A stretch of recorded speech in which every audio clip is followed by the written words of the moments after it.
What's going on, people? We are Tottenham TV, back here for some more content for you guys in this international break. We're going to have a look at the players out on loan. We've got 8 players out on loan. We're going to see how they are doing on their current loan spells. So we've got Reguilon, Spence, Rhen, Tanganga, Donele, Dane, Scarlett, Alfie Devine, and Troy Parrott. We're going to start off with Sergio Reguilon, and just before we do, there's a bit of a caveat here because not many of these players have played much football. Great to know. So let's just get straight into it, starting off with Sergio Reguilon. 3 games played in all competitions for Reggie. He has missed the last 4 games with a hamstring strain, but should be back for the next game for Manchester United after this international break. And I think like the 3 games he did play, 2 in the Premier League, 1 in the Champions League against Bayern Munich. And from the perspective of Manchester United fans, I think it's been fairly successful, those 3 games as of yet, albeit I don't think he's played too well, but he has been one of their better players.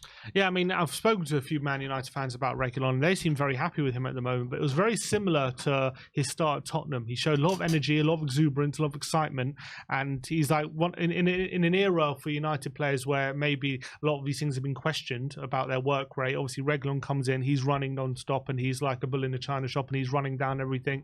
And he's obviously overlapping on the left-hand side, showing a bit of quality.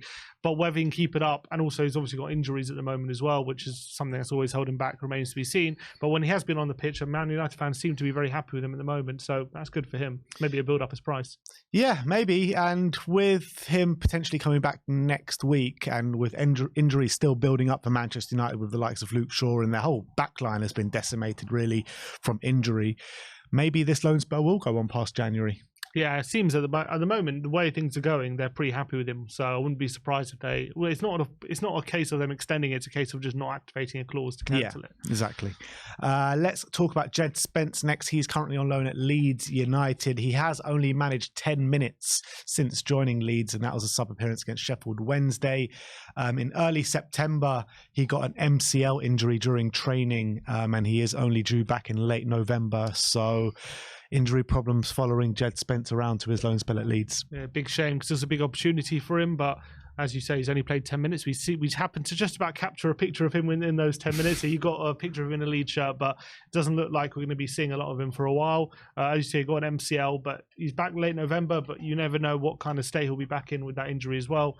So it could take him a while to get back to his best. So speedy recovery, Jed. Yeah, maybe it's worth noting as well that he didn't need surgery on the injury, which is a positive sign. But yeah, that's all there is to note, really. Next up is Joe Rodon, who's also on loan at Leeds. He's probably been the most successful, definitely one of the most successful loan spells as of yet. 7 starts, 1 sub-appearance with 1 sending off. But he's come in for a lot of praise from Leeds United fans and Leeds journalists as well. And apparently he's been very central to Leeds keeping 4 clean sheets in their first 7 games. Now, correct me if I'm wrong, but I believe in one of the games recently he even started a game in defensive mid. He was playing in midfield for one of the games. That's not what the stats are telling me. Maybe he might have moved into defensive mid during the game at some point. But from what I saw on Transfer Market, that he started every game at centre-back. There was one game, I mean, I might be wrong, but I remember when there was one game where it might be maybe the lineup graphic was wrong, but a lot of people were commenting about how Rodon was pictured in defensive midfield for one game, but maybe it was wrong. But it'll be interesting to see if he is played there. Maybe it shows he could be a bit more versatile than people expect. But I'm happy for him. I think he is a good player, Rodon. Never really got an opportunity at Spurs, but I think obviously he's played in Championship before at Swansea and done quite well there, and he got obviously a lot of praise and got the move to Spurs on the back of it. So we know he can play at this level. So maybe it's a case of it keeps it up for Leeds. Maybe they sign him permanently if they go up.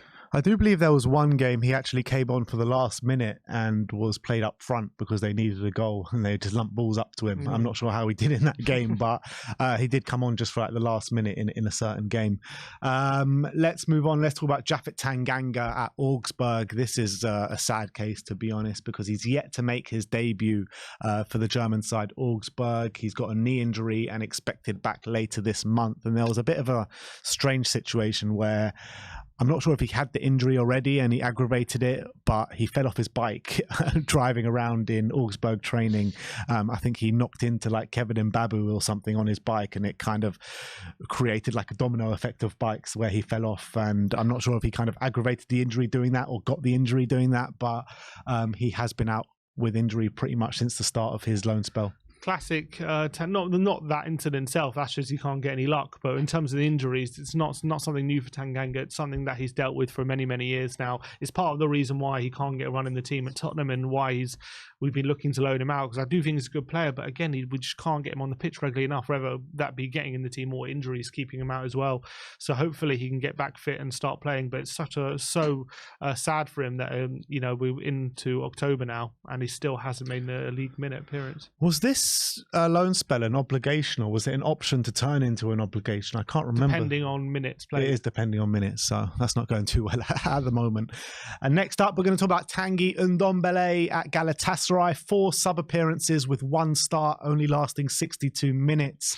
But before that start, and before the Champions League game against Manchester United, or maybe it was after, Galatasaray assessed the overweight Ndombele, and it is understood that the reasons for registering just 39 minutes across 3 substitute appearances, Galatasaray have allegedly given Ndombele 1 month to improve his fitness.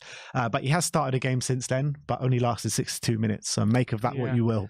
Classic Ndombele, to be honest, not really changed his spots, has he? As you say, Leopard doesn't change his spots, and it seems to be the same thing happening in Galatasaray, albeit the cameo I saw he did have against Man United, he did look bright, but that's Ndombele for you. He can do that in short spells, and then he, as you say, he starts a game and only lasts 60 minutes. So no real surprises there at the moment. But that cameo against Manchester United, he came on for the last 4 minutes, right?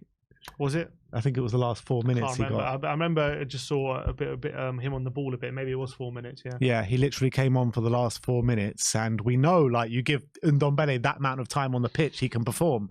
But it's about, can he do it for more than 10 minutes? Can he do it for more than 20 minutes? Hasn't shown any evidence of that as of yet. Yeah. Next up, Dane Scarlett, who was on loan at high-flying Ipswich at the moment. He's been limited to only substitute appearances, Dane Scarlett. 4 appearances to date as Ipswich sits second in the Championship, and Dane is finding it hard for opportunities to come his way, to be honest. Must be frustrating, because I've seen some clips of Ipswich this season. They're playing some really good football, especially I saw clips of them in the Carabao Cup when they beat Wolves, and they were playing like unbelievable one-touch football against a Premier League team. And so Scarlett watching on and knowing that obviously he couldn't have played in the League Cup because he's cup-tied, but watching that from the bench must be a bit frustrating, not getting any minutes. Hopefully he just gets an opportunity. Maybe an injury can fall his way. Obviously I'm not praying for injuries, but you never know what can happen. All of a sudden he finds himself in the team, and with the way they're playing, there'll be chances for him. So hopefully he can find himself in the team, and sooner rather than later. But it must be frustrating for him because Ipswich are going so well, and he must be watching for the bench thinking, I'd love to be on that pitch, getting the chances they're creating for their forwards. Yeah, there was a nice moment doing the rounds on social media from Ipswich last week when they won a game, and Ed Sheeran was in the changing rooms. Obviously, he's a big Ipswich fan. He sponsors their shirts as well. And all the team were in a huddle singing Ed Sheeran's song Perfect, and like Dane Scarlett's in this huddle and he just looks so awkward, and he's like, what am I doing here? That's not a fan of Ed Sheeran, Dane. Alfie Devine, who's on loan at Port Vale, has made 10 appearances, 6 starts, 1 goal, 2 assists in all competitions. There has been 1 game where he was hauled off at half-time, and then the next game he didn't start but then came on at half-time. So I think he has had a bit of an up and down start to his life at Port Vale. Yeah, but I think any start to that level for a player of his age is positive, and he's definitely made an impact in some games. Obviously, one of them he slotted home a last-minute penalty to win the game. Got an assist in that game as well. Yeah, he came off the bench and got a goal and assist. I think got an assist in the League Cup as well. EFL, yeah. So EFL Cup. So I think he's doing okay. I think. Look, I haven't obviously watched many of his appearances, but by what people are saying, they seem pretty happy with him. But obviously, that players that age, it's, they're getting consistent performances, don't they? So it's to be expected. But let's hope he can. At the end of the season, we just see a load of starts for him and a lot of contributions as well. Yeah, let's hope so. And in that game you're talking about, where he scored that penalty in the last minutes of the game, he actually came on and was the man of the match, star of the show, goal and assist in a 2-1 win for Port Vale. So hopefully he can have more kind of contributions like that for Port Vale. And last but not least, let's talk about Troy Parrott, because this one's a bit of an interesting case. He's only had 4 sub appearances coming on in the last 15 minutes of games, but has already scored 2 goals in their colours. One of the goals coming in the last 15 minutes or something in a 4-0 or 3-0 win, and the other one he came on and got the winner in the 93rd minute, which both of them seem really nice finishes as well. One of them, I saw both of them. One of them was from the edge of the box, really nice finish into the corner, and the other one, the last minute volley to beat Rotterdam as well for Excelsior. So a brilliant moment for him. As you say, hasn't got a start yet, so he must be honest. Look, clearly he's making impact off the bench, so that's all he can do in that situation. But he has to impress more maybe in training if he wants to get those starts. So I'm happy that he's already started to score a few goals, because doing that in the Eredivisie, I know it's not the best league in the world, but still, one of the big European leagues, and he's scored a couple of goals, so not a bad start. And in terms of like goals to minutes, I mean, it is really impressive. I don't think he's even played 90 minutes of football yet and already scored 2 goals. So he's on a trajectory to get like 40 goals. Yeah, exactly. But look, that is the loan watch this year. I don't, for this international break, I don't feel like many are having good loans as of yet, to be honest. I think Alfie Devine, you would say, is fairly positive. I think so far with 10 appearances. Joe Rodon is probably the most successful loan as of yet, but definitely frustrations around injuries with the likes of Japhet Tanganga, Sergio Reguilon, and Jed Spence, and Ndombele. We'll have to wait and see what happens with him. I think with Scarlett, it might be a case of if he's still in the same situation in January, I think you've got to cut it short and find a new club. Yeah, maybe someone like lower down in the Championship. But then again, you don't want him to go to a team that don't play the right football and aren't doing too well as well. So it's like a fine balance to find. It's a shame at the moment because he's at the right club. It seems like right club, wrong time at the moment. You can't seem to get in the teams. They're playing so well. Yeah, look, you never know what can happen in football. Like you say, an injury falls his way, or he gets a really good cameo off the bench and scores a goal and he gets favoured for the next game. You never know what can happen. It's still early days. True. So that is your loan watch. Let me know in the comment section below your thoughts regarding all the players we have out on loan at the moment. If you are new and you haven't heard about our brand new website, WeAreTottenhamTV.co.uk, do go and check that out for all the latest blog posts surrounding everything to do with Tottenham Hotspur. But thank you everyone for joining us today. Like, subscribe and comment, and as always, come on you Spurs.